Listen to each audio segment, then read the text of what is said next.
Hello students, आपके अपने इस वर्धन क्लासेज में मैं आलोक वर्धन। पिछले क्लासेज में हम लोग फंडामेंटल्स राइट का क्लासिफिकेशन के बारे में देख चुके थे। अब इस चैप्टर में दो सेगमेंट बाकी रह गए हैं, एक नीति निर्देशक तत्व, एक दूसरा मौलिक कर्तव्य यानी कि फंडामेंटल ड्यूटीज। तो इस सेशन में हम ये दोनों सेगमेंट के बारे में अध्ययन करेंगे। हालांकि आप लोगों को 11 क्लास लोगों के लिए राज्य के नीति निर्देशक तत्व एवं मूल कर्तव्य जो है फंडामेंटल ड्यूटी जो है ज़्यादा डीपली हम लोग को इसमें नहीं पढ़ना है, जैसा कि सिलेबस है। इसमें केवल क्या है नीति निर्देशक तत्व से आप क्या समझते हैं, मूल कर्तव्य कितने हैं, किससे क्या समझते हैं, उसी के बारे में हम लोग को पढ़ना है। ज़्यादा इसमें गहराई में नहीं जाना है।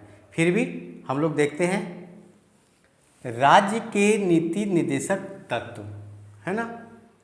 इसका इंग्लिश होता है directive principles of state policy, यानी कि राज्य के नीति निर्देशक तत्व। तो राज्य के जो नीति निर्देशक तत्व हैं वह आर्टिकल यानी कि अनुच्छेद 36 से 51 तक स्थित है। यानी कि अनुच्छेद 36 से 51 तक राज्य के नीति निर्देशक तत्व के बारे में बताया गया है। और यह कौन से भाग में है? यह भाग 4 में स्थित है। भाग 4 में स्थित है। फंडामेंटल राइट कितने भाग में था? भाग 3 में था। और वहीं ये है राज्य के नीति निर्देशक तत्व जो है भाग 4 में स्थित है। इस तरह से हम देखते हैं कि कुल जो मौलिक अधिकार, ये कुल नीति निर्देशक तत्व को जो आर्टिकल हैं टोटल 16 है, यानी कि 16 टोटल 16 अनुच्छेद इसमें है। और यह आयरलैंड के संविधान से लिया गया है। जो हमारे भारतीय संविधान में नीति निर्देशक तत्व के बारे में जो अध्ययन किया गया है, जिसका वर्णन किया गया है, वह आयरलैंड के संविधान से लिया गया है। पहले पिछले क्लास में हम देखे थे फंडामेंटल राइट किससे लिया गया था? संयुक्त राज्य अमेरिका से लिया गया था। वहीं यह जो है आयरलैंड से लिया गया है ना। तो ये हम भाग 4 देख लिए, अनुच्छेद कहाँ से कहाँ तक है, स्रोत देख लिए और कुल कितने अनुच्छेद इसमें हैं। तो राज्य के नीति निर्देशक तत्व, इसको हम शॉर्ट रूप में हम डीपीएसपी भी कहते हैं, है ना। डीपीएसपी भी कहते हैं, यानी कि directive principle of state policy. Short form में इसको हम डीपीएसपी भी कहते हैं। तो राज्य का जो नीति निर्देशक तत्व है वह एक तरह से हम कह सकते हैं कि भारत देश का एक कल्पना है, सपना है कि हमारा देश किस तरह का होना चाहिए, है ना। इसमें राज्य को बताया गया है कि भारत के नागरिकों के कल्याण के लिए क्या क्या नियम बनाने चाहिए। और यह जो नियम है वह न्याय योग्य नहीं है, यानी कि यदि कोई व्यक्ति यह इस आधार पर जाता है कि यह नीति निर्देशक तत्व में तो यह दिया गया है, तो राज्य क्यों इसको लागू नहीं कर रहा है, तो इस आधार पर हम कोर्ट नहीं जा सकते हैं इसके विरोध में, क्योंकि यह न्याय योग्य नहीं है। वही मौलिक अधिकार जो था वह न्याय योग्य था, है ना। तो 36 से अनुच्छेद 36 से 51 तक जो राज्य के नीति निर्देशक तत्व है, तो अनुच्छेद 36 में बताया गया है कि राज्य इसके अंतर्गत, यानी कि नीति निर्देशक तत्व के अंतर्गत राज्य की परिभाषाएं बताया गया है। यानी कि नीति निर्देशक तत्व जो है कौन कौन से संस्था या राज्य के द्वारा लागू किया जाएगा उसके बारे में बताया गया है। अनुच्छेद 37 उसमें बताया गया है कि यह जो है जरूरी तो है, नीति निर्देशक तो जरूरी है, लेकिन यह न्याय योग्य नहीं है, यानी कि इसके उल्लंघन में या इसके विरोध में आप न्यायालय नहीं जा सकते हैं, है ना। फिर इसी के अंतर्गत यह बताया गया है ग्राम पंचायत का संगठन के बारे में बताया गया है। आर्टिकल 40 में यह बताया गया है। फिर राज्य को यह निर्देश दिया गया है कि एक सिविल संहिता, है ना, सिविल संहिता कोड को लागू करना चाहिए, यह बताया गया है। इसी में फिर आगे यह बताया गया कि शिशुओं को देखभाल, यानी कि अनुच्छेद 45, उसमें यह बताया गया कि शिशुओं को देखभाल या 6 वर्षों तक के बच्चों को शिक्षा का देख रेख राज्य के ऊपर सौंपा गया। किस प्रकार वह नियम बनाएंगे कि 6 वर्ष तक के बच्चों को शिक्षा मिल सके, शिशुओं का देखभाल हो सके, है ना। इसी में नीति निर्देशक तत्व में ही बताया गया है अंतर्राष्ट्रीय शांति की व्यवस्था के बारे में बताया गया है, जो कि अनुच्छेद 51 में है। इसी के अंतर्गत यह बताया गया पर्यावरण संरक्षण के बारे में बताया गया है। तो ये सब जो मैं उदाहरण बताया वह राज्य के नीति निर्देशक तत्व हैं, जिसे कि एग्जाम में आपको पूछ लिया जाएगा कि राज्य के नीति निर्देशक तत्व आप क्या समझते हैं, 5 नीति निर्देशक तत्व के बारे में बताइए। तो मैं जो अभी बताया कि ग्राम पंचायत का संगठन करना, सिविल संहिता को लागू करना, है ना, शिशुओं की देखभाल करना, 6 वर्ष तक के बच्चों को शिक्षा का प्रबंध करना, अंतर्राष्ट्रीय शांति व्यवस्था को बढ़ावा देना, पर्यावरण संरक्षण करना, ये सब इसका एग्जाम्पल है नीति निर्देशक तत्व का। और इस संदर्भ में नीति निर्देशक तत्व जो बनाए गए हैं उसमें बहुत सारे काम भी हुए हैं, कार्य भी किए गए सरकार के द्वारा। जैसे कि इसी के अंतर्गत जो है न्यूनतम मजदूरी को तय किया गया, बैंकों का राष्ट्रीयकरण किया गया, है ना, या स्कूलों में आप देखते होंगे कि बच्चों को दोपहर का भोजन मिलता है, मिड डे मील मिलता है ना दोपहर के बाद, तो वह जो है राज्य के नीति निर्देशक तत्व का ही देन है। या फैक्ट्री में कुछ रूल रेगुलेशन लागू किया गया, वह भी नीति निर्देशक तत्व का ही देन है। या अनुसूचित जाति अनुसूचित जनजातियों के उत्थान के लिए, यानी कि उनके विकास के लिए आरक्षण की व्यवस्था किया गया, यह भी नीति निर्देशक तत्व का ही देन है। इस प्रकार हम देखते हैं कि नीति निर्देशक तत्व के अंतर्गत सरकार के द्वारा बहुत सारे कार्य भी किए गए हैं, है ना। तो ये तो हम समझ लिए कि नीति निर्देशक तत्व क्या है ना। अब हम, जो कि मैं पहले भी बता चुका हूँ कि इसमें ज़्यादा हमें गहराई में नहीं जाना, यानी कि एक एक आर्टिकल के बारे में हमें इसमें नहीं पढ़ना है। जैसे कि हम फंडामेंटल राइट के बारे में आपको बताए थे, पूरा बताया था ना, आर्टिकल 12 से लेके 35 तक बताए थे, तो उसमें एक एक बताए थे, लेकिन इसमें उतना ज़्यादा डीपली में हमें नहीं जाना है। तो वो हम देख लिए राज्य के नीति निर्देशक तत्व क्या है। अब हम देखते हैं कि नीति निर्देशक तत्व और मौलिक अधिकार में डिफरेंसेस क्या है। एग्जाम में पूछा जाता है कि मूल अधिकार एवं नीति निर्देशक तत्व में अंतर बताइए, है ना। तो आप जब दोनों को पढ़ लिए तो आप तो आराम से लिख सकते हैं दोनों में अंतर क्या है। ये आप सोचिए कि दोनों में डिफरेंसेस क्या हो सकते हैं। फिर भी मैं यहाँ बता दे रहा हूँ। पहला पॉइंट है कि मूल जो अधिकार होते हैं यह न्याय योग्य होते हैं, न्याय योग्य होते हैं, यानी कि मूल अधिकार का यदि किसी के द्वारा उल्लंघन किया जाए, यानी इसको समाप्त किया जाए, हनन किया जाए, तो ऐसे स्थिति में आप न्याय पाने के लिए कोर्ट जा सकते हैं, है ना, न्यायालय जा सकते हैं। अर्थात यह जो है मूल अधिकार जो है न्याय योग्य है। लेकिन वहीं हम देखते हैं कि नीति निर्देशक तत्व जो है न्याय योग्य नहीं है, यानी कि इस आधार पर आप न्यायालय नहीं जा सकते हैं कि फलाना राज्य जो है, अमुक राज्य जो है नीति निर्देशक तत्व को लागू नहीं किया है। इस आधार पर आप न्याय मांगने के लिए न्यायालय नहीं जा सकते हैं। तो हम कह सकते हैं कि मूल अधिकार न्याय योग्य है, जबकि नीति निर्देशक तत्व जो है न्याय योग्य नहीं है। सेकेंड डिफरेंसेस क्या है कि मूल अधिकार जो होते हैं वह प्रायः नकारात्मक प्रवृत्ति के होते हैं। मूल अधिकार नकारात्मक प्रवृत्ति के होते हैं, उसमें निषेधाज्ञा होती है कि इसमें बताया गया कि अमुक अमुक चीज़ नहीं करनी है।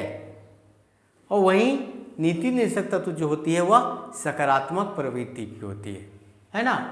इसमें राज्य को यह बताया जाता है कि आप लोगों के आर्थिक उत्थान करने के लिए, लोक कल्याणकारी कार्य करने के लिए अमुक अमुक कार्य कर सकते हैं, ये सब सारे नियम बना सकते हैं, है कि नहीं। तो वह नीति निर्देशक तत्व जो है सकारात्मक प्रकृति के होते हैं। फिर थर्ड पॉइंट, यह मूल अधिकार जो होते हैं व्यक्तिगत अधिकार होते हैं, है ना। मूल अधिकार होते हैं व्यक्तिगत अधिकार होते हैं, और वहीं नीति निर्देशक तत्व जो होते हैं वह सामूहिक अधिकार होते हैं, पूरे सोसाइटी के लिए होते हैं, अर्थात कह सकते हो पूरे राज्य के लिए लागू होते हैं, है ना। या जो होते पूरे राज्य के लिए होते हैं या व्यक्तिगत होती है। जैसे कि इसमें प्रत्येक व्यक्ति का फंडामेंटल राइट दिया गया है, लेकिन यह जो नीति निर्देशक तत्व है वह पार्टिकुलर व्यक्ति के लिए नियम नहीं बनाया जाएगा। सरकार राज्य जब भी नियम बनाएगी नीति निर्देशक तत्व के अंतर्गत तो पार्टिकुलर नहीं न बनाएगी, बल्कि पूरे राज्य के लिए बनाएगी। इसीलिए कहा जाता है कि मूल अधिकार जो होते हैं वह प्रायः नागरिकों के लिए होते हैं, लेकिन नीति निर्देशक तत्व जो होते हैं वह सोसाइटी के लिए होते हैं, पूरे राज्य के लिए होते हैं। नेक्स्ट अंतर यह है कि मूल अधिकार जो होते हैं वह उससे राजनीतिक लोकतंत्र की स्थापना होती है, पॉलिटिकल डेमोक्रेटिक, है ना। इसमें राजनीतिक लोकतंत्र की स्थापना होती है, लेकिन नीति निर्देशक तत्व से आर्थिक एवं लोक कल्याणकारी राज्य की स्थापना होती है। यानी कि नीति निर्देशक तत्व के अंतर्गत जो होते हैं उसमें यह बताया जाता है कि राज्य के अंतर्गत जो व्यक्ति हैं, जो समाज हैं, उसका आर्थिक सुदृढ़ता कैसे प्राप्त किया जाए, आर्थिक लोकतांत्रिक व्यवस्था को कैसे बेहतर बनाया जाए, लोक कल्याणकारी कार्य को कैसे बेहतर बनाया जाए, उसके लिए क्या क्या नियम कानून बनाए जाए। तो इसीलिए कहा जाता है कि नीति निर्देशक तत्व जो है आर्थिक लोकतंत्र एवं कल्याणकारी राज्य की स्थापना के लिए कार्य करते हैं। पश्चिमा अंतर है, मूल अधिकार जो होते हैं वह निलंबित हो सकते हैं, सस्पेंड हो सकते हैं। कब हो सकते हैं बताया था मैंने, आपातकाल के समय, है ना। आपातकाल के समय यानी कि इमरजेंसी लागू होते समय अनुच्छेद 20 और 21 को छोड़कर, दो आर्टिकल यानी कि 20 और 21 को छोड़कर राष्ट्रपति चाहे तो मूल अधिकार को कुछ समय के लिए रोक के रख सकती है ना। लेकिन नीति निर्देशक तत्व जो होते हैं वह किसी भी परिस्थिति में निलंबित नहीं होती, सस्पेंड नहीं होती है ना। फिर 6 पॉइंट ये अंतर है कि मूल अधिकार जो होती है वह निरंकुश नहीं होती है, लेकिन सीमित होती है ना। मैं पहले भी बताया था, पिछले क्लास में हमेशा मैं बताता हूँ कि मूल अधिकार जो हमारा वह सीमित है ना, निरंकुश नहीं है। यानी कि स्वतंत्रता वहीं तक अच्छी लगती है जब आप उस सीमा को लांघकर दूसरे के स्वतंत्रता में हस्तक्षेप ना करने लगे, तो वो सीमित है, अनलिमिटेड नहीं, लिमिटेड है। लेकिन नीति निर्देशक तत्व जो है वह असीमित है। आर्थिक लोक कल्याणकारी राजव्यवस्था की स्थापना के लिए बहुत तरह के नियम कानून इसमें बनाए जा सकते हैं और किसी भी परिस्थिति में इसमें रोक नहीं लगाया जा सकता है ना। तो ये तो हम लोग देख लिए मूल अधिकार एवं नीति निर्देशक तत्व में डिफरेंसेस क्या है। तो ये राज्य के नीति निर्देशक तत्व हम लोग देख लिए, दोनों में अंतर क्या है ये भी देख लिए। अब हम देखते हैं मूल कर्तव्य यानी कि फंडामेंटल ड्यूटीज, है ना। इसको आप लोग नोट कर लीजिएगा, फिलहाल मैं इसको मिटा दे रहा हूं।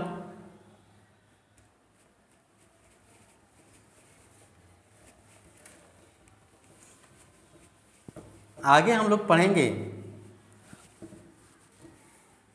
फंडामेंटल ड्यूटी यानी कि मूल कर्तव्य।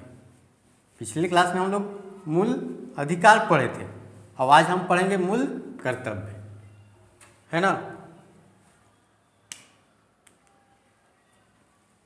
मूल कर्तव्य जो है, आपको ये भी जो चैप्टर है इसमें टॉपिक जो है यह ज़्यादा डीपली में नहीं पढ़ना है। मूल कर्तव्य है ना, इसका इंग्लिश होगा फंडामेंटल ड्यूटी। तो मूल कर्तव्य जो है वह भारतीय संविधान के भाग 4A में स्थित है ना। मूल कर्तव्य जो है भारतीय संविधान के भाग 4 में स्थित है और यह अनुच्छेद यानी कि आर्टिकल 51A में स्थित है। और यह किस देश से लिया गया है? इसका स्रोत जो है भूतपूर्व सोवियत संघ से लिया गया है।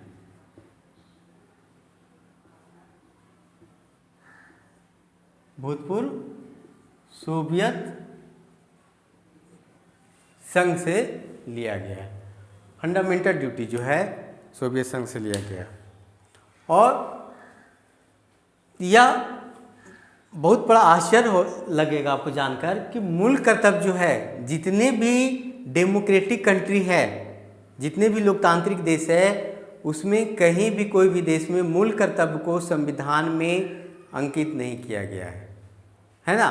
लेकिन कम्युनिस्ट कंट्री जो है उसमें कहीं कहीं हमें उसके देश में संविधान में फंडामेंटल ड्यूटी को दिखाई देता है, लेकिन डेमोक्रेटिक कंट्री में ऐसा संविधान दिखाई नहीं देता। जैसे कि आप अमेरिका को ही ले लीजिए, तो अमेरिका का जो कॉन्स्टिट्यूशन है, अमेरिका का जो संविधान है, वहाँ भी उसमें भी मूल कर्तव्य के बारे में अंकित नहीं किया गया है। इवन ब्रिटेन, फ्रांस है ना, कनाडा, वहाँ भी जर्मनी, वहाँ भी मूल कर्तव्य को संविधान में जगह नहीं दिया गया है। लेकिन भारत में मूल कर्तव्य को संविधान में ही जगह दिया गया है।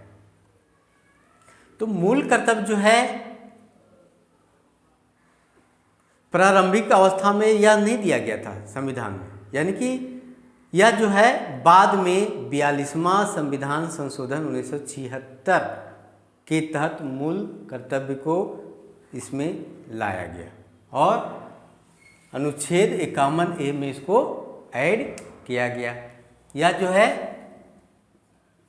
42वां संविधान संशोधन है ना, 42वां संविधान संशोधन 1976, इसी के अंतर्गत इसको आर्टिकल 51A में अंकित किया गया है। और उसके उस समय जब मूल अधिकार, जब मूल कर्तव्य जो संविधान में लागू किया गया था, तो उस समय स्वर्ण सिंह की समिति, एक समिति का निर्माण किया गया था, सरदार स्वर्ण सिंह समिति। उन्हीं के सरदार स्वर्ण सिंह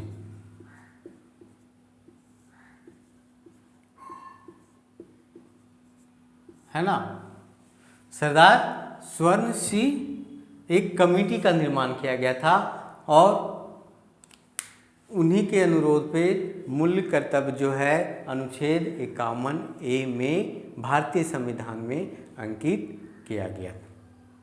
और चूंकि जब 76 में ये तो संविधान संशोधन किया गया, लेकिन लागू जो है 1977 ईस्वी में किया गया था, है ना। 3 जनवरी 1977 ईस्वी से मूल कर्तव्य को लागू कर दिया गया था। 3 जनवरी 1977 ईस्वी से 3 जनवरी 1977 ईस्वी से मूल कर्तव्य को लागू कर दिया गया था।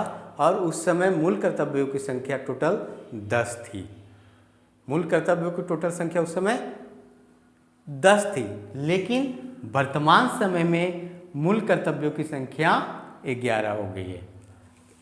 11 कब हुई? 86वें संविधान संशोधन है ना, 86वें संविधान संशोधन 2002, इसके अंतर्गत इसमें एक मूल कर्तव्य को और जोड़ा गया और इस तरह से वर्तमान समय में कुल 11 फंडामेंटल ड्यूटी हैं। और कौन सा जोड़ा गया था? वह अंत में 11वां में यह जोड़ा गया था कि प्रत्येक गार्डियन माता पिता को यह दायित्व है कि 6 से 14 वर्ष के जो बच्चे हैं उनका पढ़ाई हो सके, वह उन पर दायित्व बनता है अपने बच्चों को पढ़ाने के लिए। ये इसी में अंकित किया गया था, यानी 11वां में ये था, है ना। तो मूल अधिकार और मूल कर्तव्य दोनों जो है एक दूसरे के पूरक है ना, दोनों एक दूसरे के लिए जरूरी है। मूल कर्तव्य विहीन जो अधिकार होता है, यानी कि अधिकार विहीन जो कर्तव्य होता है निरर्थक होता है। वह अधिकार विहीन कर्तव्य जो होता है वह निरर्थक होता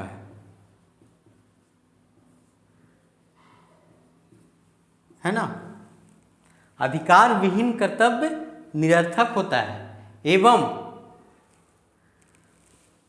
यानी कि इसको कह सकते हैं, इस तरह से कह सकते हैं कि वैसा कर्तव्य जिसमें अधिकार ही ना हो तो वह कोई काम के लिए लायक नहीं है ना।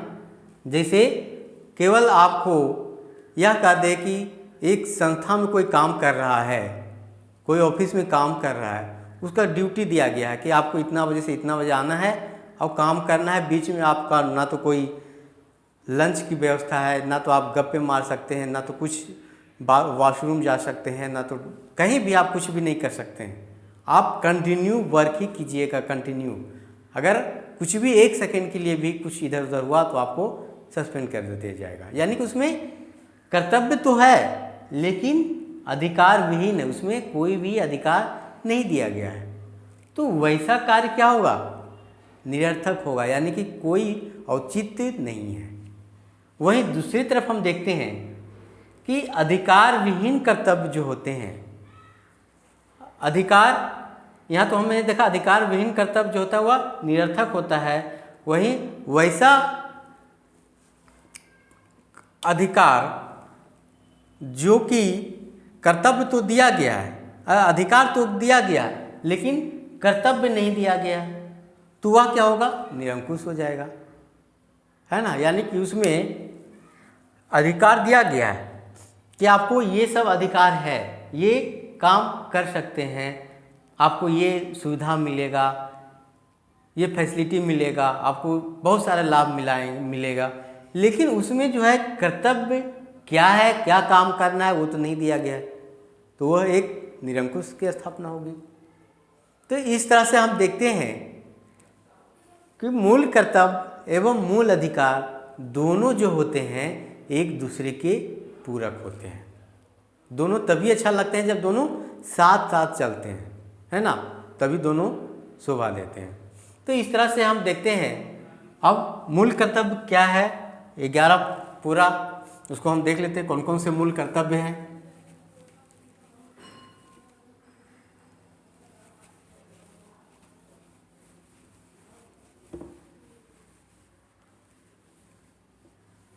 है ना, आप लोग के एग्जाम में आता है कि 5 मूल कर्तव्य के बारे में लिखिए। मूल कर्तव्य या 2 मूल कर्तव्य के बारे में लिखिए, 3 मूल कर्तव्य के बारे में लिखिए। तो ये तो हम देख लिए कि मूल अधिकार क्या होते हैं, दोनों एक दूसरे के पूरक हैं, कौन से अनुच्छेद में स्रोत क्या है उसका, है ना, कौन से भाग में है। अब देखते हैं कि मूल कर्तव्य कौन कौन होते हैं। मूल कर्तव्य पहला होता है कि भारतीय संविधान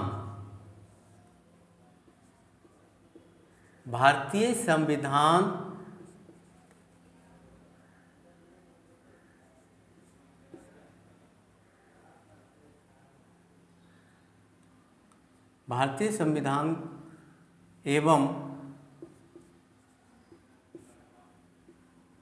उसके संस्थाएं, आदर्शों,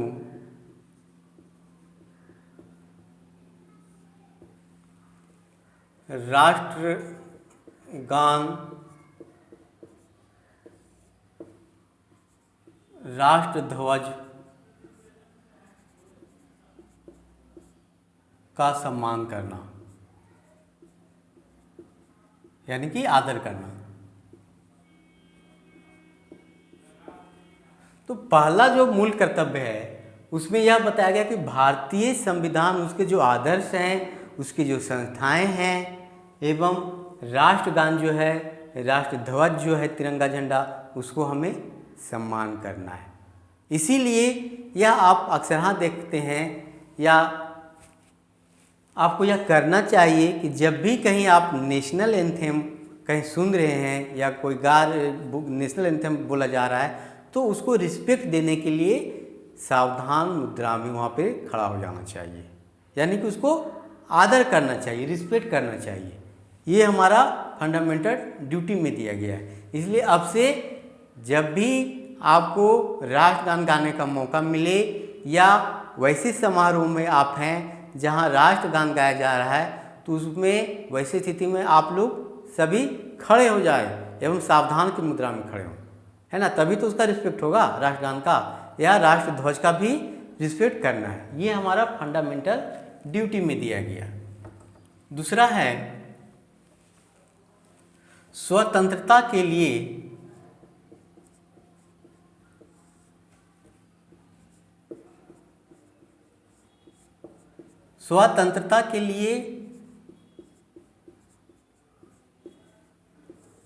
राष्ट्रीय आंदोलन को प्रेरित करने वाले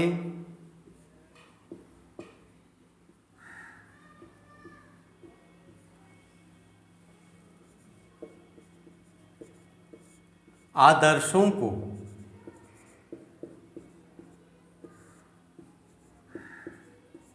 हृदय में संजोए रखना, हृदय में संजोए रखना। यानी कि इसमें यह बताया गया है कि स्वतंत्रता के लिए जो राष्ट्रीय आंदोलन हुए थे, तो उसमें जो जो हमारे आदर्श हैं, है ना, उसको अपने हृदय में संजोए रखना चाहिए। यानी कि उसके प्रति रिस्पेक्ट की भावना होनी चाहिए, और उसी तरह के आदर्श प्रत्येक व्यक्ति में, प्रत्येक नागरिक में होनी चाहिए। जैसे कि स्वतंत्रता आंदोलन के समय महात्मा गांधी के द्वारा, है ना, असहयोग आंदोलन किया गया, एवं उसमें यह बताया गया कि आप अपने मांग को सरकार के सामने रखिए, लेकिन अहिंसात्मक तरीके से रखिए, है ना। असहयोग आंदोलन के रूप में बताया गया था उसमें, यानी कि उसमें हिंसा के लिए कदापि एग्रीमेंट नहीं हुआ था, हिंसा की मनाही किया गया था। तो इस तरह के जो जो आदर्श होते हैं, उसको व्यक्ति को हृदय में संजोए रखना चाहिए, एवं आगे आने वाली पीढ़ी को इसके बारे में बताना चाहिए। तीसरा मूल कर्तव्य है देश की संप्रभुता, देश की संप्रभुता, एकता एवं अखंडता को बनाए रखना, एवं अखंडता को बनाए रखना, है ना। देश की हम एक नागरिक होने के कारण हमें यह दायित्व है कि देश की संप्रभुता, एकता, अखंडता को बनाए रखना, यानी कि उसको अक्षुण्ण रखना। संप्रभुता क्या होती है? संप्रभुता मतलब जो हमारा देश है उसमें डिसीजन लेने का, यानी कि निर्णय निर्माण करने के संबंधी जो भी होगी, विचार होगी, वह हम पर लागू होगा। यानी कि उसको नीति का निर्माण हम करेंगे, कोई दूसरा देश ये कोई डिसीजन नहीं ले सकता है। नीति निर्माण दूसरा कोई देश नहीं कर सकता है। उसमें जो भी नियम कानून बनाएंगे हम बनाएंगे, है ना। यानी कि अगर सपोज दैट यह हमारा परिधि है तो इस देश के अंतर्गत, इस परिधि के अंतर्गत बाहर वाला जो देश है, इधर वाला जो कंट्री है, वो डिसीजन नहीं लेगा, बल्कि इस परिधि के अंतर्गत रहने वाले जो नागरिक हैं वही इसमें डिसीजन लेंगे, है ना।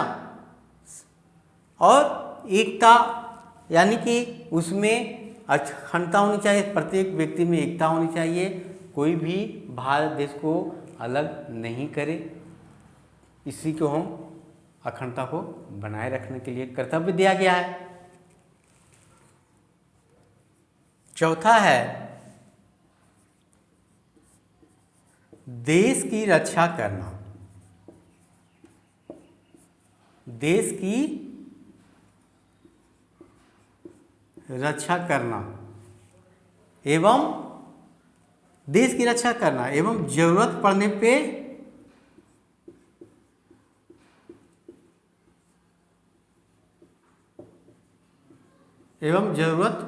पर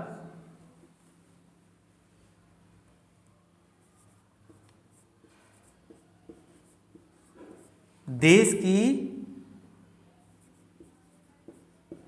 रक्षा के लिए आगे आना।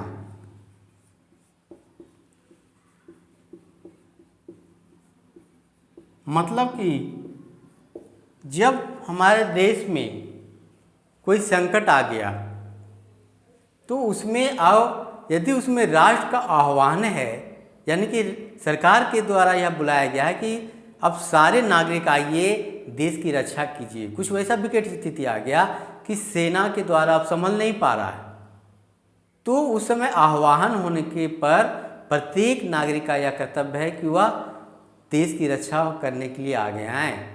उस समय ये नहीं कहनी चाहिए कि जो सेना है वो देश की रक्षा करेगा, हम तो सेना है नहीं, ऐसी बात नहीं है। हमारा नागरिक होने के कारण यह कर्तव्य भी है कि देश की रक्षा करे एवं जब जरूरत पड़े तो इसकी रक्षा करने के लिए हम आगे आएँ। बहुत सारे देश में आप जाइएगा तो उसमें नागरिक को देश की रक्षा करने के लिए, यानी कि सीमा पर सेना के रूप में सेवा देना पड़ता है ना। उसमें निर्धारित रहती है कि आप सेना हैं या ना हो, लेकिन चूंकि उस देश के नागरिक होने के कारण इतना साल तक आपको देश की सीमा की रक्षा करने के लिए वहाँ पर तैनात किया जाएगा। लेकिन भारत में तो ऐसी बात नहीं है, इंडिया में, है ना। यहाँ पर यह मौलिक कर्तव्य है कि जब जरूरत पड़ेगा तो देश की रक्षा करने के लिए आह्वान किया जाएगा, उस समय आना पड़ेगा।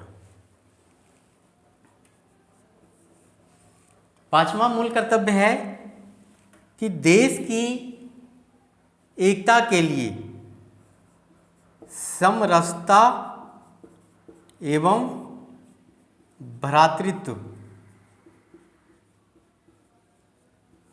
भ्रातृत्व की भावना को बनाए रखना, है ना।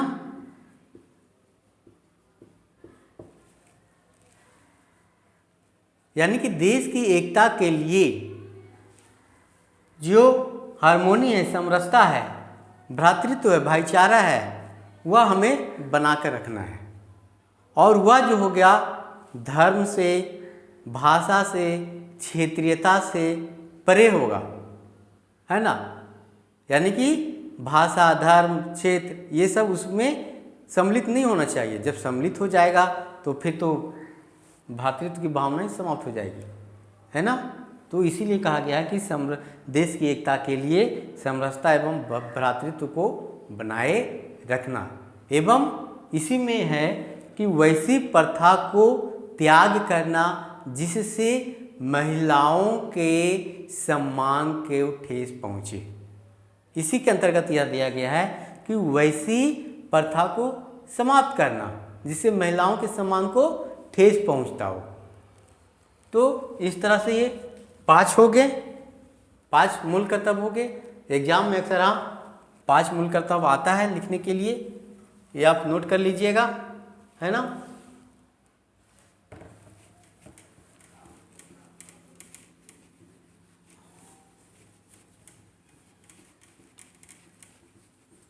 नेक्स्ट हम छठा 6 पॉइंट पर आते हैं।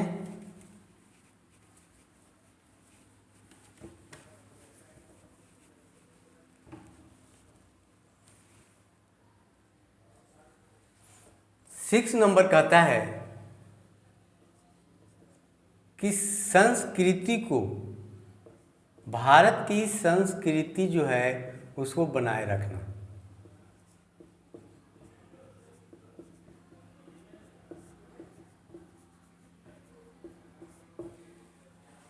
यानी कि जो हमारे भारत का गौरवशाली सांस्कृतिक संस्कृति, कंपोजिट कल्चर है, उसको बना कर रखना, अक्षुण्ण रूप से उसको बनाए रखना है ना। जो कल्चर है एक पीढ़ी से दूसरे पीढ़ी में आगे बढ़ते रहना चाहिए। सभी को अपने कल्चर के बारे में जानकारी होनी चाहिए। सातवां पॉइंट है कि पर्यावरण की रक्षा करना।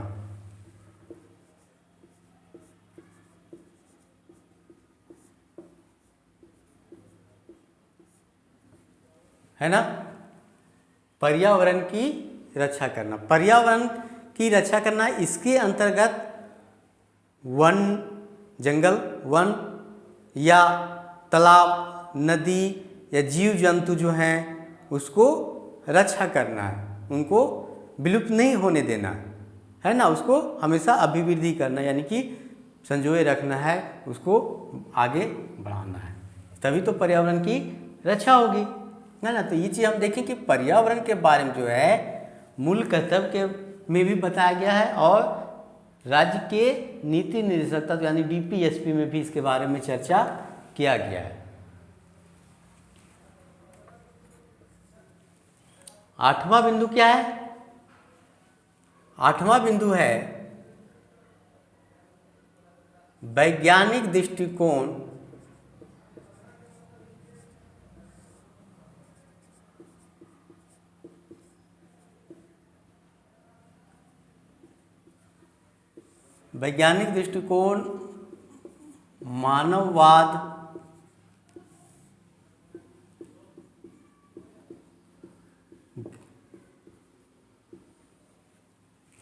मानववाद ज्ञानार्जन करना, यानी कि नागरिक को ऐसा ज्ञान अर्जन होना चाहिए जो कि साइंटिफिक अप्रोच हो, वैज्ञानिक दृष्टिकोण के अनुरूप ही उसका ज्ञान होनी चाहिए। साथ साथ उस ज्ञान में ह्यूमैनिटीज भी होनी चाहिए, मानववाद भी होनी चाहिए, यानी कि दोनों का मिश्रण होना चाहिए, है ना। नौवां है सार्वजनिक संपत्ति को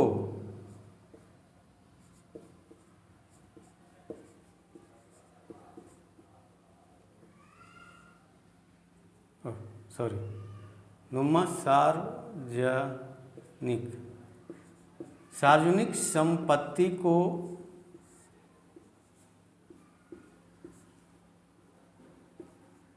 सुरक्षा प्रदान करना,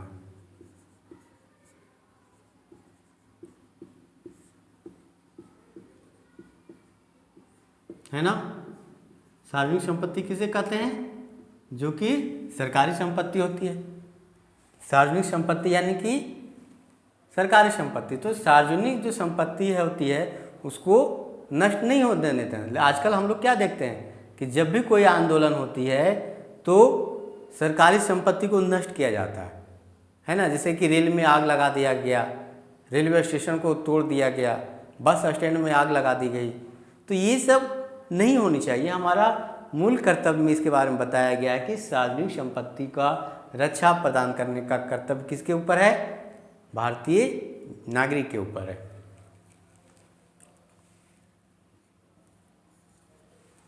दसवां पॉइंट है कि समाज एवं राष्ट्र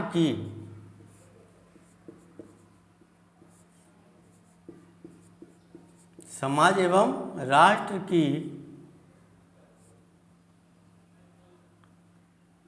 उत्थान के लिए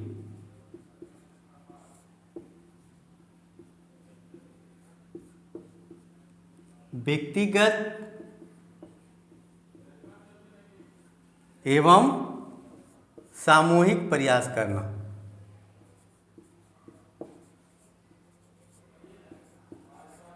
सामूहिक प्रयास करना, है ना। इसमें यह बताया गया है कि राष्ट्र का उत्थान करने के लिए, यानी कि अपने देश को आगे बढ़ाने के लिए, समाज को आगे बढ़ाने के लिए व्यक्तिगत यानी अकेले या सामूहिक रूप से यानी कुछ लोगों के समूह के द्वारा मिलकर ऐसा काम करें जिससे हमारा देश हमेशा आगे बढ़ते रहे, है ना। तो यहाँ तक जो था वह यानी कि 10 मूल कर्तव्य के बारे में बताया जो 42वें संविधान संशोधन 1976 के द्वारा यहाँ तक था। लेकिन फिर 86वें संविधान संशोधन 2002 के तहत एक कर्तव्य को और जोड़ दिया गया और इस तरह से मूल कर्तव्य की संख्या कितनी हो गई? 11 हो गई। तो वह 11वां ये है लास्ट में, है ना। 11वां यह है कि अभिभावक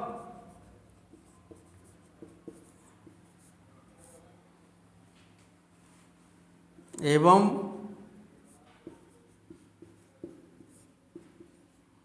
माता पिता को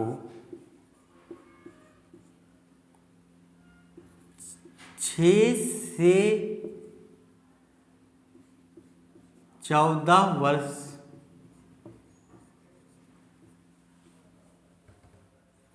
तक के बच्चों का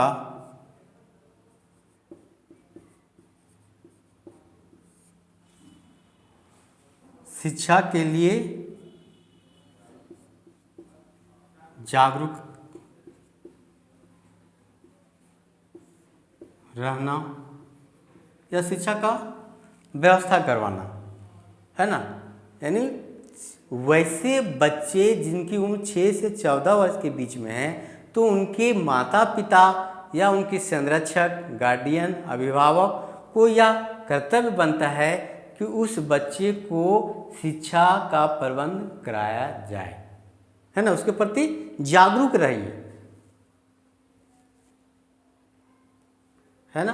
तो इस तरह से ये हम देखें मूल कर्तव्य जो है टोटल 11 हो गया। तो कौन कौन से मूल कर्तव्य हैं ये तो हम लोग देख लिए, है ना। और इस तरह से ये हमारा जो सेशन है चैप्टर 2 आज यह पूरी तरह से समाप्त हो गया। आई होप कि आप लोगों को यह अच्छी तरीके से समझ में आ गया होगा। फंडामेंटल राइट क्या है, डीपीएसपी क्या है, फंडामेंटल ड्यूटी क्या है। अब इससे कुछ भी आपको कोई भी क्वेश्चन पूछा जाए तो आपको नहीं छूटना चाहिए। आप यह उदाहरण लीजिए, समाज में या कहीं भी जाते तो कौन कौन से कुछ उदाहरण लीजिए और उसको फंडामेंटल राइट से जोड़िए कि कौन से यहाँ पर कौन से राइट है जो सर पढ़ाए थे। या आप समाज में कुछ देखते हैं तो वह फंडामेंटल ड्यूटी से उसको जोड़ने का प्रयास कीजिए कि सर ये पढ़ाए थे, ये फंडामेंटल ड्यूटी में इसमें बताया गया था। और इसको लिखने का प्रयास कीजिए, याद कीजिए और एक दूसरे दोस्तों के साथ हमेशा डिस्कशन भी करते रहने से ज्ञान जो होती है परमानेंट रूप में स्टोर हो जाती है। तो ठीक है, मिलते हैं हम लोग नेक्स्ट वीडियो में। और आप अपने इस चैनल को अपने दोस्तों को ज़रूर बताइए, इसके बारे में शेयर कीजिए, लाइक कीजिए, है ना, कोई कमेंट भी कीजिए। ठीक है, ओके, मिलते हैं नेक्स्ट क्लास में।